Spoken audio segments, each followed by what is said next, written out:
Om Namo Bhagavate Vasudevaya. Om Namo Bhagavate Vasudevaya.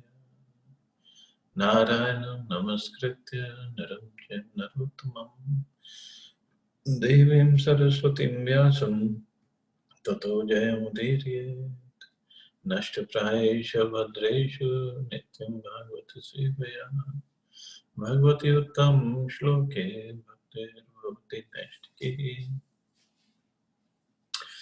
Continuing with the discussion on Srimad Bhagavatam, Canto 3, Chapter 26, Fundamental Principles of Material Nature, text number 39 onwards.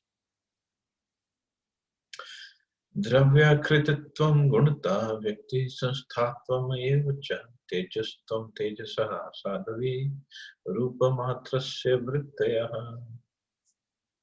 My dear mother, the characteristics of form are understood by dimension, quality, and individuality. The form of fire is appreciated by its effulgence. So, Lord Kapil Dev described, first he described the sound. And from sound comes air with the quality of touch. Was there. Now the third quality of form he is describing. Every form that we appreciate has its particular dimensions and characteristics. So these qualities were missing from air and space. The quality of a particular object is appreciated by its utility, but the form of sound is independent. Forms which are invisible can be understood only by touch, means for air. That is independent appreciation of invisible form. Visible forms are understood by analytical study of their constitution. Constitution of a certain object is appreciated by its internal actions. For example, the form of salt is appreciated by the interaction of salty taste, and the form of sugar is appreciated by the interaction of sweet taste. Taste and qualitative constitution are the basic principles in understanding the form of an object. But the taste sense or sensory object will come next. So here the form, and with the form comes what? To see the form we have to have eyes, and fire is the element that is connected with the form. Dyotanam vachanam panam adanam himamardhanam tejaso vrittayastvetaha shoshanam shritradevacha. Fire is appreciated by its light and by its ability to cook, to digest, to destroy cold, to evaporate, and to give rise to hunger, thirst, eating, and drinking. The first symptoms of fire are distribution of light and heat, and the existence of fire is also perceived in the stomach. Without fire, we cannot digest what we eat. Without digestion, there is no hunger and thirst or power to eat and drink.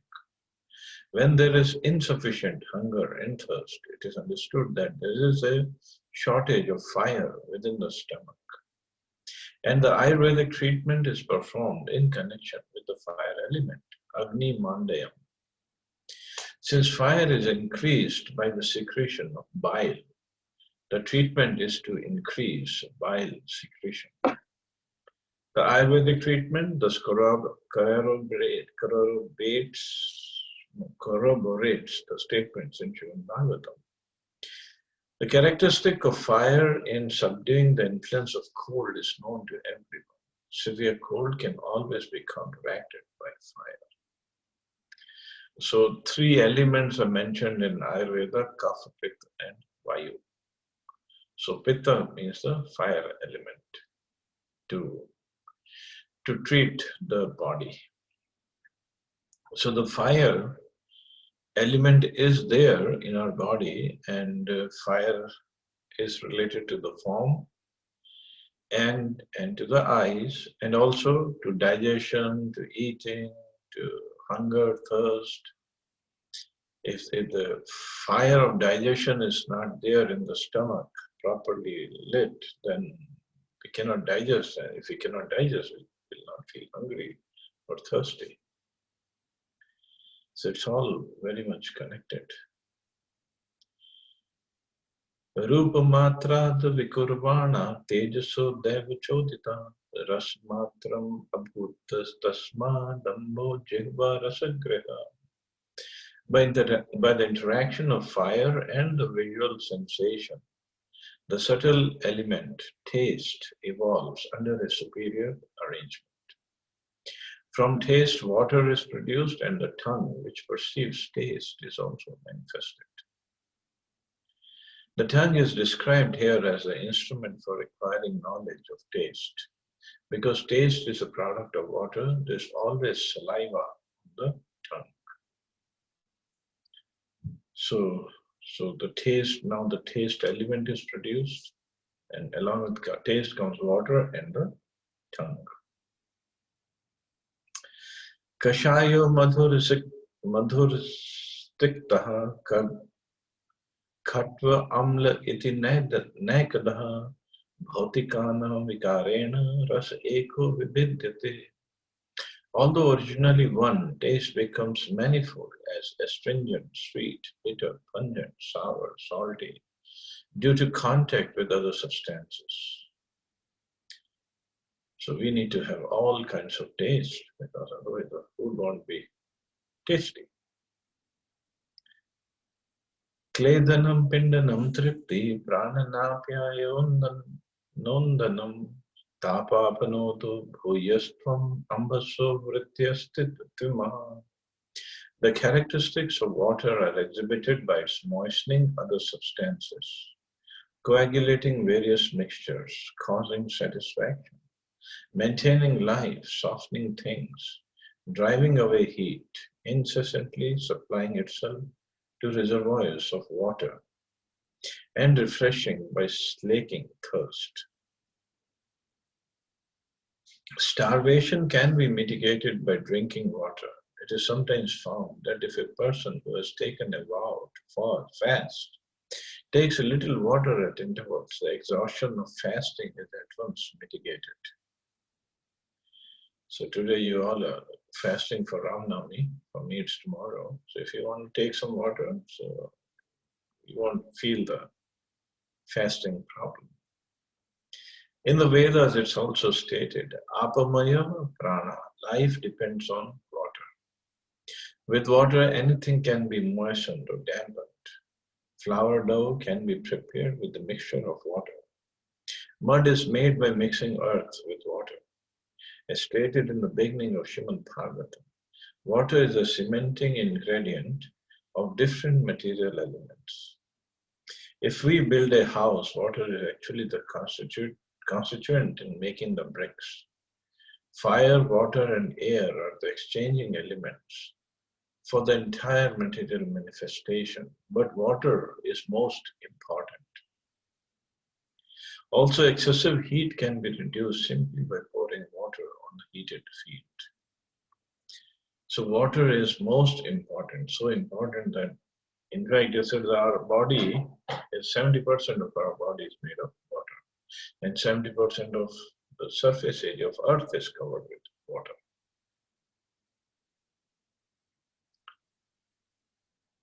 And from water, then earth comes into being. Rasmatrat vikurvana dambaso dev chodita gandhamatram abhutasmat prithvi granastu gandaga. Due to the interaction of water with the taste perception, the subtle element odor evolves under superior arrangement. Thence the earth and the olfactory sense by which we can variously experience the aroma of the earth become manifest. Karambaputi Saurabhya Shanto Agramlad Biprithak Dravya Vaishamya Gandha Eko Vibhidyate. Odor, although one, becomes many as mixed, offensive, fragrant, mild, strong, acidic, and so on, according to the proportions of associated substances.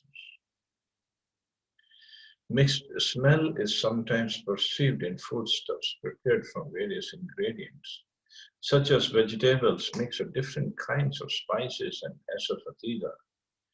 Bad odors are perceived in filthy places. Good smells are perceived from camphor, menthol, and similar other products.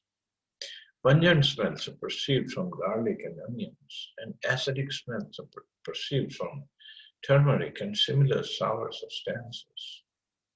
The original aroma is an odor emanating from the earth, and when it is mixed with different substances, this odor appears in different ways. So the original aroma is an odor emanating from earth. But then all these elements, garlic, onion, and turmeric, and other element, camphor, menthol, they have their own odor. They have different smells that they give out. That's how it is. They're designed. They're made.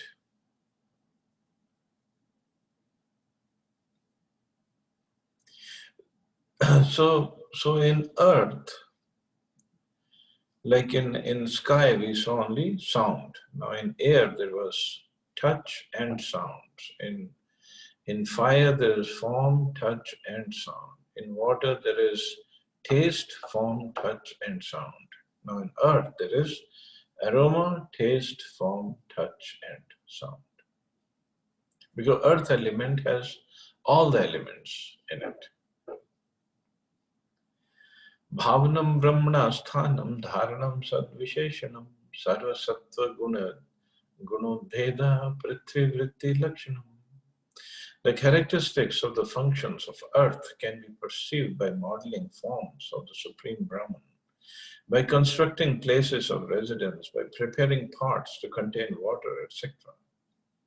In other words, the earth is a place of sustenance for all elements. That's why it's called Mother Earth. Different elements such as sound, sky, air, fire, water can be perceived in the earth.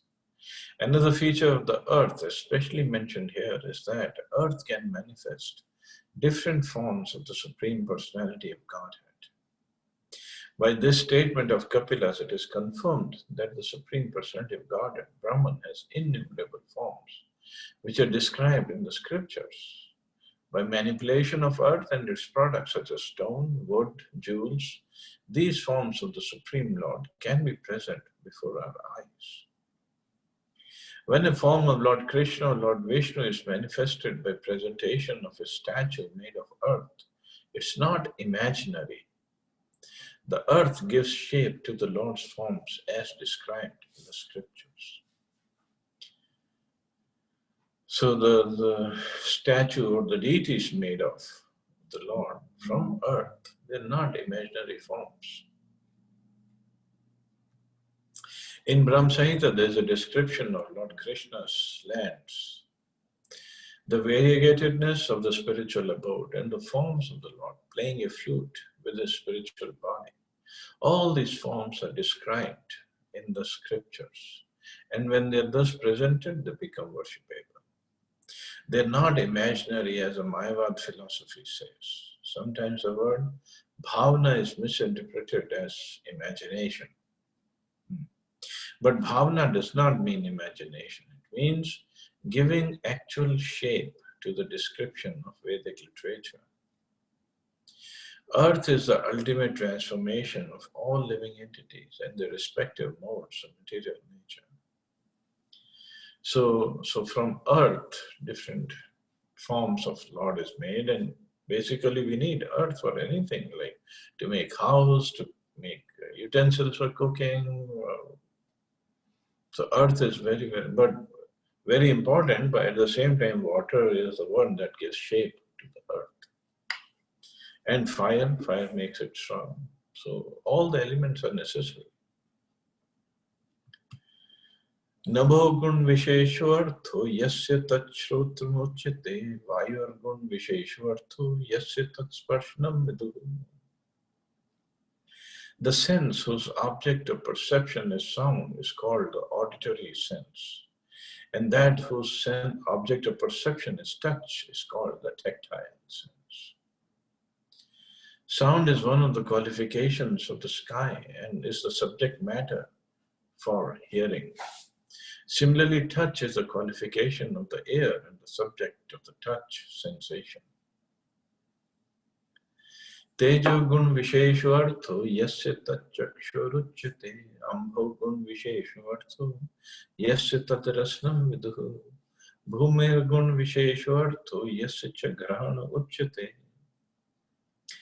The sense whose object of perception is form, the distinctive characteristic of fire is a sense of sight. The sense whose object of perception is taste, the distinctive characteristic of water is known as the sense of taste. Finally, the sense whose object of perception is odor, the distinctive characteristic of earth is called the sense of smell. परस्य दृश्यते धर्मो हि परस्मिन् समन्वयात् अतो विशेषो भावनं भूमाव एव उपलक्ष्यते. Since a cause exists in its effect as well, the characteristics of the former are observed in the latter. That is why the peculiarities of all the elements exist in the earth alone. Sound is the cause of sky. Sky is the cause of air. Air is the cause of fire. Fire is the cause of water. And water is the cause of earth. In the sky there is only sound. In the air there are sound and touch. In the fire there are sound, touch and form. In water there is sound, touch, form and taste. And in earth there are sound, touch, form, taste and smell. Therefore, earth is a reservoir of all the qualities of the other elements. Earth is the sum total of all of the elements. The earth has all 5 qualities of the elements. So water has 4, fire has 3, air has 2, and the sky has only 1 quality, sound.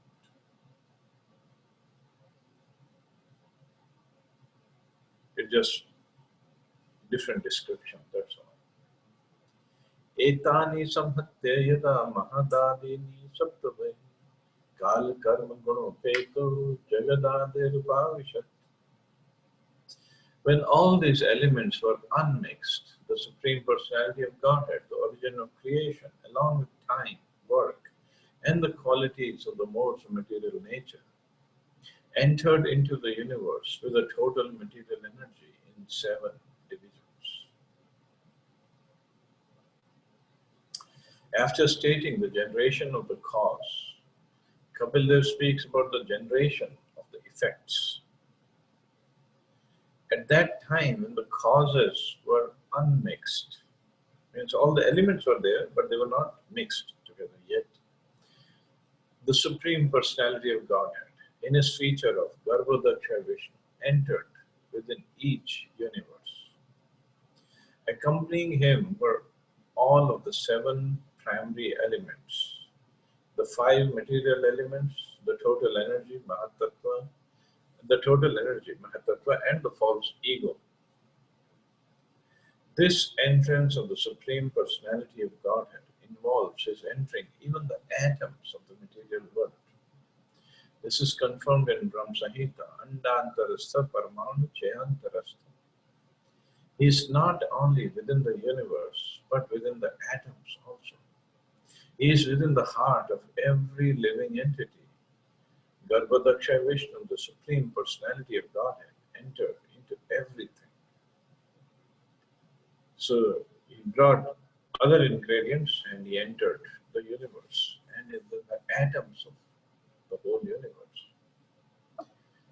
Tatastena nu vidhebhyo yuktebhyo vandam chetanam uthitam purusho yasma uddhishthadaso virat. From these 7 principles aroused into activity and united by the presence of the Lord, an unintelligent egg arose, from which appeared the celebrated cosmic being. In sex life, the combination of matter from the parents, which involves emulsification and secretion, creates a situation whereby a soul is received within the matter, and the combination of matter gradually develops into a complete body. The same principle exists in the universal creation. The ingredients were present, but only when the Lord entered into the material elements was matter actually agitated. That is the cause of creation. We can see this in our ordinary experience. Although we may have clay, water, and fire, the elements take the shape of a brick only when we labor to combine them. Without the living energy, there is no possibility that matter can take shape. Similarly, this material world does not develop unless agitated by the Supreme Lord as a Virat Purusha. Yasmad udatishtat asau Virat. By his agitation, space was created, and the universal form of the Lord also manifested herein. So when the Lord entered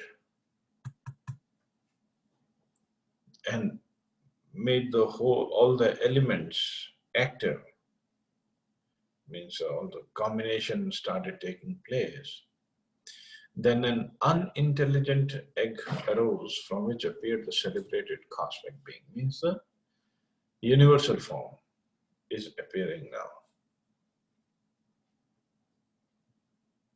And Prabhupada gives the example of how within the mother's womb, all the ingredients are there for a baby's body to be formed. But only when the soul enters through the semen of the father and interacts with the egg, then the whole bodily formation takes place, and slowly it grows. एतदन्नं विशेषाख्यं क्रमवृद्धिर्दशोत्तरः त्वयादिभिः परिवृतं प्रधानेनामृतैर्बहिः यत्र लोकवितानोऽयं रूपं भगवतो हरेः. This universal egg, or the universe in the shape of an egg, is called the manifestation of material energy. Its layers of water, air, fire, sky, ego, and Mahatattva increase in thickness one after another. Each layer is 10 times bigger than the previous one, and the final outside layer is covered by Pradhan. Within this egg is the universal form of the Lord Hari, of whose body the 14 planetary systems are parts. Wow. So this universal egg, or a universe in the shape of an egg. So universe, every universe is in the shape of an egg. And in the beginning it's a small egg, but we'll see later, I don't know, it is mentioned here or other cantos. There is vibration in the egg, and it becomes bigger and bigger and bigger. It's a golden color egg, and it becomes bigger and bigger. So that's why it's called Brahmand. Brahm means big, one way, and Anda means an egg. So that's why it's called Brahmand. It's not a sphere, it's an egg. It's in the shape of an egg.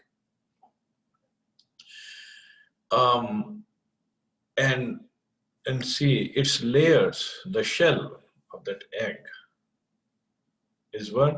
Layers of water, air, fire, sky, ego, and Mahatattva increase in thickness, and each layer is 10 times bigger than the previous one. If it is said the diameter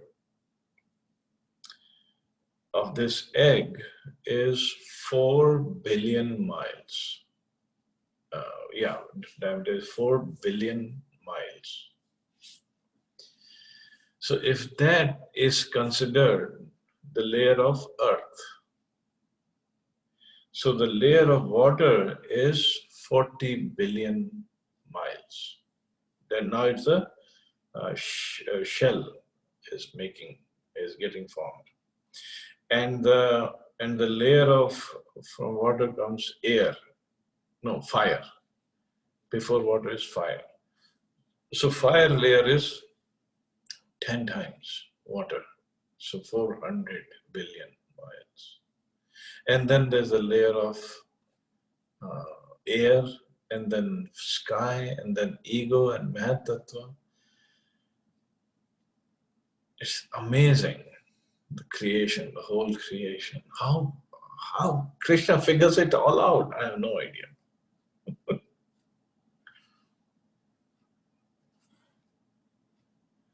This universe, or the universal sky, which we visualize with its innumerable planets, is shaped just like an egg. As an egg is covered by a shell, the universe is also covered by various layers. The first layer is water, the next is fire, the air, then sky, and then the ultimate holding crust is Pradhan. Within this egg-like universe is a universal form of the Lord as Virat Purusha. All the different planetary situations are parts of his body. This is already explained in the beginning of Srimad Bhagavatam, second canto. The planetary systems are considered to form different bodily parts of that universal form of the Lord. Persons who cannot directly engage in the worship of the transcendental form of the Lord are advised to think of and worship this universal form. So it is said, it was mentioned in that second canto, this universal form is for neophytes, for them to at least have some understanding of God. The lowest planetary system, Patal, is considered to be the soul of the Supreme Lord, and the earth is considered to be the belly. Earth means the earthly planet. Brahmaloka, or the highest planetary system where Brahma lives, is considered to be the head of the Lord. This Virat Purusha is considered an incarnation of the Lord. The original form of the Lord is Krishna, as confirmed in Brahma Samhita. Virat Purusha is also Purusha, but he is not Adi Purusha. Adi means the original Lord. Adi Purusha is Krishna, Ishvara Parama Krishna.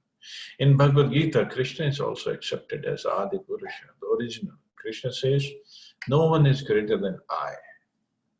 There are innumerable expansions of the Lord, and all of them are Purusha, so enjoyers. But neither the Virat Purusha nor the Purusha avatars, Karunadaksha Vishnu, Garbhodaksha, and Kshirodaksha Vishnu, nor any of the expansions is original.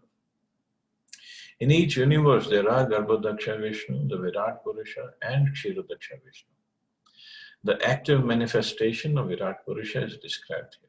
Persons who are in the lower grade of understanding regarding the Supreme Personality of Godhead may think of the universal form of the Lord, but that is advised in the Bhagavatam.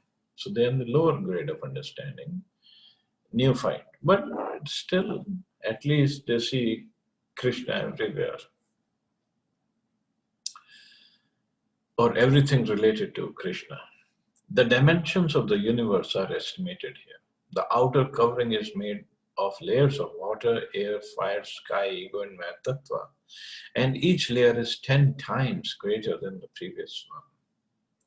The space within the hollow of the universe cannot be measured by any human scientist or anyone else, and beyond the hollow are 7 coverings, each one 10 times greater than the one preceding it. The layer of water is 10 times greater than the diameter of the universe, and the layer of fire is 10 times greater than that of water. Similarly, the layer of air is 10 times greater than that of fire. These dimensions are all inconceivable to the tiny brain of a human being. It's also stated that this description is of only one egg-like universe. There are innumerable universes besides this one, and some of them are many, many times greater or bigger than this universe. In fact, our universe is the smallest one. It is considered, in fact, that this universe is the smallest. Therefore, the predominating superintendent of Brahma has only 4 heads for management. In other universes, which are far greater than this, Brahma has more heads. In Chaitanya Charitamrita, it is stated that all these Brahmas were called one day by Lord Krishna on the inquiry of the small Brahma means our Brahma, who after seeing all the larger Brahmas was thunderstruck. That is the inconceivable potency of the Lord. No one can measure the length and breadth of the God by speculation or by false identification with God. These attempts are symptoms of lunacy. It's amazing, this whole universe and the making of the universe. And Krishna was the Supreme Lord. He just comes in the universe and performs his pastime, just like Lord Ram. Ram Navami is there today. And he came, he performed his pastimes. And when he performs his pastimes, he just bewilders everybody. They think it's just an ordinary man. And that is why Ravan, he kidnapped Mother Sita, and he was ready to fight with Ram. Although everybody told him, do not fight with Ram. He is the Supreme Personality of Godhead. But Ravan was bewildered by the human-like form of the Lord. Thinking that this Ram cannot kill me, cannot defeat me. He's just an ordinary human being. In fact, when Ravan did his tapasya, and first he pleased Lord Brahma, and he asked for different benedictions, just like Hiranyakashipu asked for. So Ravan also wanted to be immortal, but Brahmaji said that's not possible. Then Ravan asked for all different benedictions. I should not be killed by this, I should not be killed by this, I should not be killed by demigods or this or that. But human beings, he said, they are so lowly, they are not even, it's not even worth asking no killing by any human being. I can just crush them. And that's why Lord Ram appeared as an ordinary human being. And finally he killed him. And it's all his pastimes. Go through the pastimes. It's amazing. Just like when Sita was kidnapped by Ravan. Ram and Lakshman, they were in the forest, and Ram was crying, and he was embracing the trees and embracing the deer. Have you seen Sita? Where is Sita? Where is Sita? Have you seen Sita? Where did she go? And I'm sure I have told this pastime before. And Shivji, he was sitting on his Kailash, and he was watching all this, what is happening. He was laughing. Look at my Lord, what kind of pastimes he is performing. And Sati, his wife, was there, and she said, what do you mean, what kind of pastime? He's just a forest dweller, and he has lost his wife. Sati also saw this pastime, sitting on Kailash. Lord Shiva said, no, you won't understand this pastime, so please don't comment. This is my Lord, Ram himself. Sati said, no, I have to go and examine him, test him. So Sati came down in the forest, and she took the form of Sita and sat under a tree on the path of Ram. Lord Ram came over there with Lakshman. And Ram is the Supreme Personality of God, is not an ordinary person. He saw Sati sitting like that in the form of Sita. But Ram looked at her and he said, oh Devi, what are you doing alone in the forest? Where is Shankar? Where is Shivji? How come you're not with him? And Sati then understood, oh, it is the Supreme Lord Ram. And she was very struck, and then she just paid obeisances. Lord Ram said, oh mother, how come you're alone? Where is Shankar? Where is Shivji? So she was taken aback, and she paid obeisances and came back to Kailash. So Shivji asked her, what happened? Did you find out if he is the Supreme Lord or not? Sati was so embarrassed. She said, well, yeah, I just followed your instruction, and I think he is the Supreme Lord.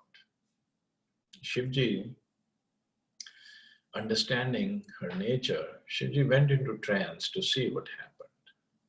And he saw everything, whatever happened, how Lord paid respects to Sati and called her mother. So Shivji then said, my Lord called you mother, so I cannot have a husband and wife relationship with you. You will be like my mother now. So that is also one of the reasons Sati had to leave that body in the Daksha arena. And then later on she became Parvati. Shivji again married Parvati. But the point is, the Supreme Lord is always the Supreme Lord. It's just he performs his pastimes to make his pastimes very relishable, very sweet. But this Brahman is just one Brahman we are talking, one of the innumerable Brahmans. And they are only, it is said, all this material universe, they're just in the insignificant corner of the whole creation. So what are these Brahmans in front of the Supreme Lord? Nothing. They compare to the seeds, mustard seeds, a bag of mustard seeds on the head of Ananshesha, all these Brahmans. So we are in one of the Brahmans, on one of the planets, in one of the countries, in one of the cities, in one of the streets, and on the street also one of the houses, and we think we are very important and we can control the whole thing or whatever we can. We are nothing. We are nothing. So these, these incidents of coronavirus and other problems and the appearance disciplines days of acharyas and appearance day of the Lord, they are there to remind us He is in complete control. Nothing is beyond His control. Nothing. So these days are there for us to pray to Him, to listen to His pastimes, get the instructions from His pastimes and try to follow those instructions and see how all the servants of the Lord served Him, how Hanumanji serves Him, how Angad served Him, how Lakshman, Bharat, Shatrughna, Sita, all the queens, everybody, how they all served Him. And in the service, they got so much of pleasure. Whether outwardly it looks like they were in distress, but inwardly they were all in pleasure. They all enjoyed it. So the Lord is there, Ram and Ram Navami. Today is the day of His appearance. Ram means, the grammatical meaning is the source of all pleasure. So when Ram is there, pleasure is there, there cannot be any anxiety of coronavirus or any other virus. So we pray to Him today that please kill this Ravan of ignorance in our heart, and let us develop real love for Ram and Krishna and develop the mood of service for them. Hare Krishna. So we'll stop here, see anybody has a question or comments.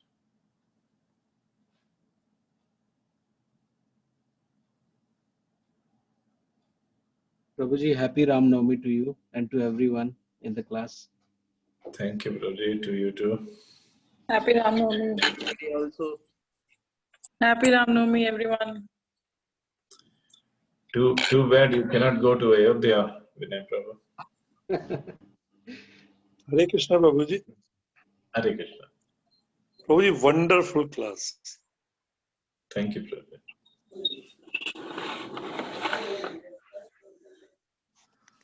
Haji Prabhuji, you are stuck up in Washington.